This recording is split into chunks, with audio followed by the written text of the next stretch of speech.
প্রথমেই আমি ক্যাপসিকাম কেটে রেখেছি, পেঁয়াজ, কাঁচা লঙ্কা, টমেটো কুচি, তার সাথে আদা রসুন জিরে বাটা।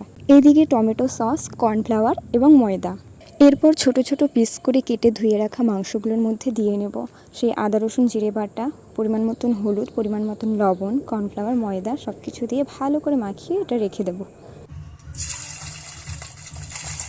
তারপর সেগুলো একে একে কড়াইয়ের মধ্যে দিয়ে ভালো করে উল্টে পাল্টে লাল লাল করে ভেজে নিতে হবে।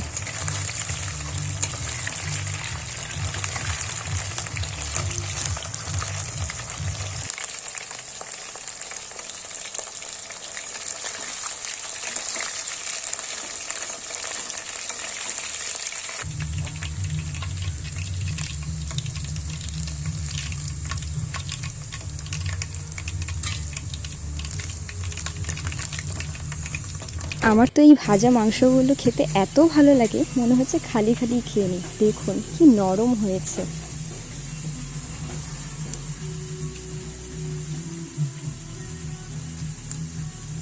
এরপর কড়াইতে জিরে ফোড়ন দিয়ে পেঁয়াজ কুচিগুলো দিয়ে দেবো। তারপর নাড়াচাড়া করে তার মধ্যে দিয়ে দেবো ক্যাপসিকাম দিয়ে আবার একটু নাড়াচাড়া করে নেব।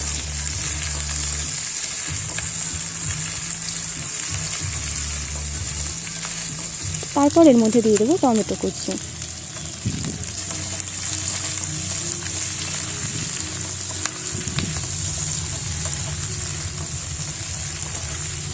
দিয়ে দেবো চিড়ে রাখা লঙ্কাগুলো।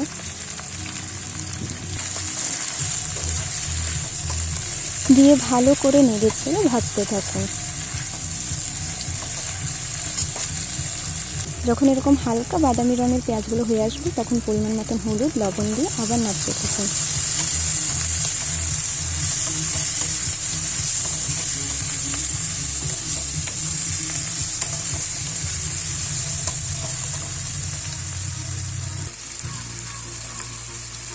এরপর এর মধ্যে দিয়ে দেবো সেই মশলাটা, দিয়ে ভালো করে ভাজতে থাকবেন।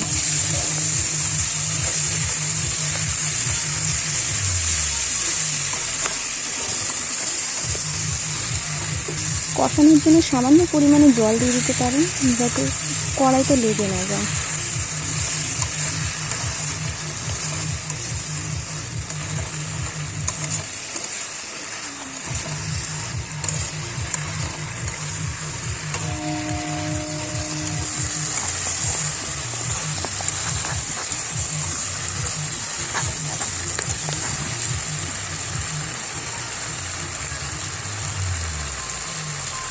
এবার দিয়ে দেবো এর মধ্যে পরিমাণ মতো সস, দিয়ে ভালো করে নাড়াচাড়া করুন।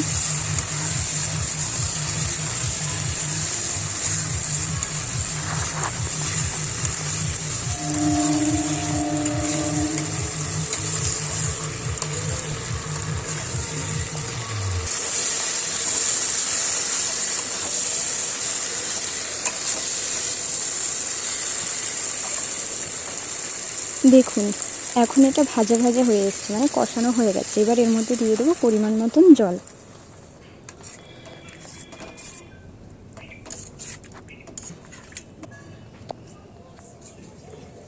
এরপর এর মধ্যে দিয়ে দেবো সেই ভেজে রাখা মাংসগুলো, দিয়ে হালকা নেড়ে ছেড়ে নিয়ে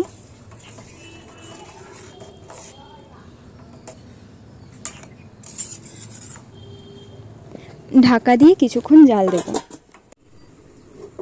এবার ঢাকনা খুলে দেখুন, একটু নাড়িয়ে চাড়িয়ে নিন। তারপর দিয়ে দেব হালকা পরিমাণে গরম মশলা।